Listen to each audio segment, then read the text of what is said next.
Hello, Jen here with a layout for the Everyday Inspiration series. This is a series that Christy, Crystal, Daisy, Dolly, Lisa, and myself do every month where one of us takes a picture from our everyday lives and then we all use it as inspiration for a layout. This is my fifth attempt at doing this voiceover. I just want to give you fair warning. I will probably stumble over my words, and hopefully we can just kind of get through it. My kitten had a moment of being a crazy kitten. She had like a 4-hour nap, and when she woke up, she was just bouncing off the walls, and she was trying to play with our older cat, Salem, and she was knocking things over and making a ton of noise. And then my neighbors were freaking out because they were obviously watching the Raptors game. My hubby had the game on upstairs. He was playing it pretty loud, but my neighbors across the street were actually louder than he was.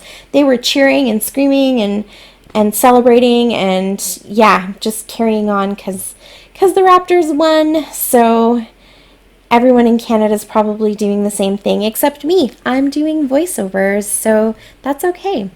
And then the dishwasher's going. It's just been a night of things happening. So let me get to the layout. Our inspiration photo this month comes from Lisa, and you can see so many cool things going on in that photo. I think she said it came from a local garden center that she had visited, and there's just all these beautiful textures and words and different elements going on. And even I was inspired by the sun that you see coming through the window. That's actually one of the reasons that I picked this photo for the layout. This is a photo of myself. I just took a selfie and my kids were in the background, and in my sunglasses you can actually see the sun setting. We had spent the evening down at the river. It was a friend's son's birthday, and it was just a really gorgeous evening. I think it was about 9:30 actually when I took this photo, and you can see how light it was. In the summer, it can stay light here till 10:30, 11 sometimes, and of course we get to watch the sun setting over the mountains, so it's always really pretty. And when I saw the way that the sun was shining through those windows, I really wanted to do something with the sun. So this was the first picture that popped up. I also was really inspired by just all the different textures and the sort of rustic feel of the picture. And so I went with the wood grain as my background. That comes from close to my heart. All of the elements, the papers and everything that I'm using, they're all from my How to Kill a Kit with Style kits for June. So it was pretty easy to just kind of go through those kits and pull out all the different papers and little elements that I felt matched the inspiration photo. So the wood grain, again, because there's so much wood. Now the wood in the photo is obviously a darker wood, but I felt like this light wood grain really matches the feel of the river and the little fallen driftwood that you see my kids standing on. I think that actually came from the flood. It's been here since the flood. In the picture, everywhere that you see right up past the tree line was all underwater in 2013 when we had our massive flooding here. So it definitely changed the landscape. And now that driftwood piece, it's 3/4 of a tree trunk, I guess. It's kind of a popular spot to take photos. So yeah. Anyways, I'm going off on tangents. So the wood grain came from the photo. The greenery in the photo really inspired me to try and find something like that to add to the embellishments. But then I also came across this piece of paper, which is from the Hazelwood collection, and I thought that worked perfectly. It gives that element of the greenery, and I think it kind of matches my photo because in the background you can see the trees and everything, and they're a little bit darker, so it brings in some of that darker element with the green. The doily is the big sort of circular element that represents the clock, because that's such a prominent feature of the inspiration photo. So I really wanted to have a big circular element. And I was I don't know, I really hesitated about using that doily because I wouldn't say normally I feel like this matches the other two papers. I mean, it matches the wood grain, I think, because the wood grain's fairly neutral, but I wasn't sure about putting the doily with the green hazelwood paper, I don't know, what do you call those, fronds? Is that what they are? The frond paper. But I decided I was just going to go for it because my only two options were this doily or a white doily that I have that was this big, and I felt like it would just wash everything out. It probably would have totally changed the way that I did the layout if I only had that white doily. So I went ahead and took the risk, and I really like how it just matches the feel of the sunset. So unfortunately, my video camera doesn't pick it up quite as much, but the picture really does have a sort of soft glow to it of the orange and the pink a little bit, and so obviously that doily was perfect for that. And then I just pulled out a bunch of leaves and fronds and things like that that I could find.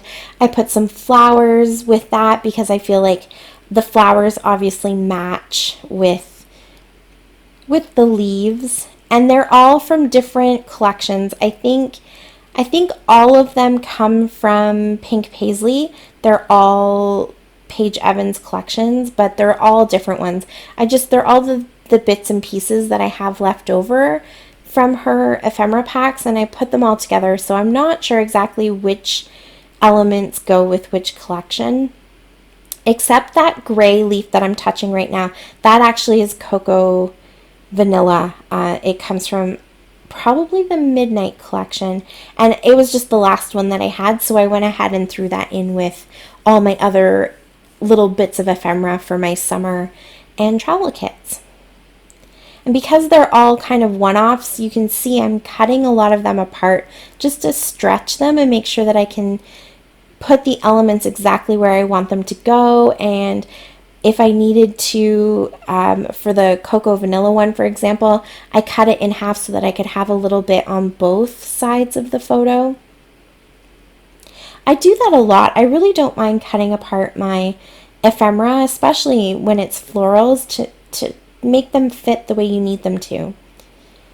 There's no difference to me whether it's sort of one stick with all of the leaves, or if I cut those leaves individually and kind of place them exactly where I want them to go.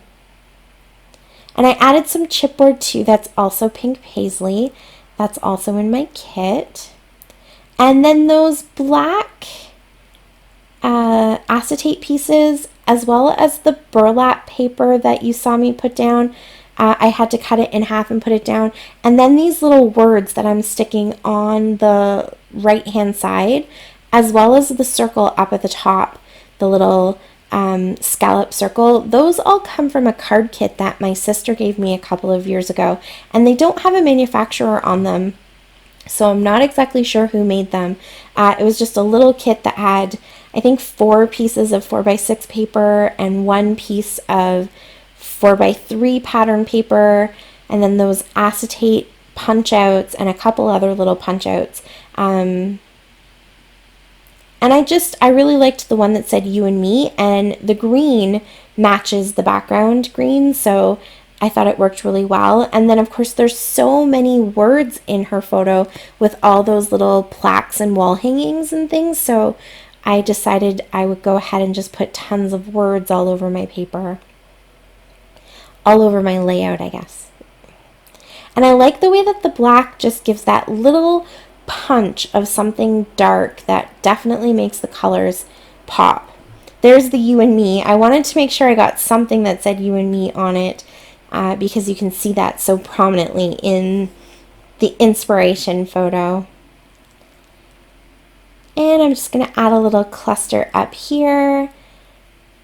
That scalloped little circle matches the doily so well. That's a total fluke. I don't know how that happened, but I wanted to make sure I got it in there because, again, it has some words on it, so it carries on the words, but it also brings up that pink and that orange so that it's located somewhere else on the layout. So I'll just make a little cluster. I didn't have any other chipboard pieces with the gold on them that I wanted to put in that cluster, because I put like one little branch in each of the other clusters around the photo. So I just went ahead and put the word togetherness up at the top and just kind of brought that gold in there. And then of course I had to add some butterflies because there's a beautiful butterfly in the inspiration picture. And butterflies have nothing to do with sunsets or the river. I mean, sometimes we see butterflies by the river, but that's okay. It doesn't always have to make sense all the time. I think that they're really pretty and they kind of spread some of that color around. I really struggled with my title. I didn't know if I needed to put a title, honestly, but I felt like I wanted something there. So I actually asked the ladies for some help, and they gave me such great suggestions for titles. I wrote them all down so that I will have them handy if I get stuck again. But I finally decided on Sunset Selfie, which is exactly what this was. And I started off using those gold, like sort of that matte gold foam thicker. But then I changed my mind and I went to these Dear Lizzie ones that are more of the bronze, I guess, or rose gold, and they have the pink foam inside. I just felt like that matched the feeling of the photo a little bit more. And the gold in the chipboard and in the little word togetherness up at the top, it wasn't the same gold. They're more of a warm gold, so I felt like these matched a lot more. And that's it. That's my layout. Thank you so much for watching. All the links to the other ladies are down below, so be sure to check them out and show them some love. And until next time, happy scrapping. Bye.